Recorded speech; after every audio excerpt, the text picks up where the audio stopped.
ఒకప్పుడు తాగటానికి మంచినీళ్లు అందుబాటులోకి తీసుకొస్తాము, రోడ్లు వేస్తాము, తాగుడు వ్యసనం నుంచి దూరం చేస్తామంటూ రాజకీయ నాయకులు ఊకదంపుడు ఉపన్యాసాలు ఇచ్చేవారు. కానీ కాలం మారింది. తాగితే తప్పే ఉంది అనటంతో పాటు తక్కువ ధరకే లిక్కర్ను అందుబాటులోకి తీసుకొస్తామని హామీ ఇచ్చి చంద్రబాబు నేతృత్వంలోని కూటమి ప్రభుత్వం అధికారంలోకి వచ్చింది.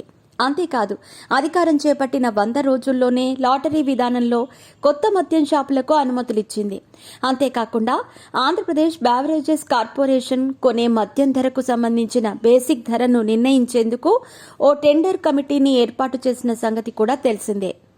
అంతేకాదు, త్వరలో మద్యాన్ని టెట్రా ప్యాకుల్లో కూడా అందుబాటులోకి తీసుకొచ్చే ప్రయత్నాలు చేస్తుంది ఆంధ్రప్రదేశ్ బెవరేజెస్ కార్పొరేషన్. దీంతో పాటు కొత్తగా వచ్చిన మద్యం దుకాణాలతో మందుబాబులకు తక్కువ ధరకే నాణ్యమైన లిక్కర్ లభించడంతో వారు పండుగ చేసుకుంటున్నారు. తాజాగా మార్షన్ హౌస్ ధర క్వార్టర్ ధర 220 రూపాయల నుంచి 190 రూపాయలకు తగ్గింది. అదే హాఫ్ బాటిల్ మద్యం ధర 440 నుంచి 380 రూపాయలకు తగ్గింది. అటు ఫుల్ బాటిల్ ధర 870 నుంచి 760 రూపాయలకు తగ్గింది. అటు royal challenge select gold whisky quarter ధర 230 రూపాయల నుంచి 210కి తగ్గింది.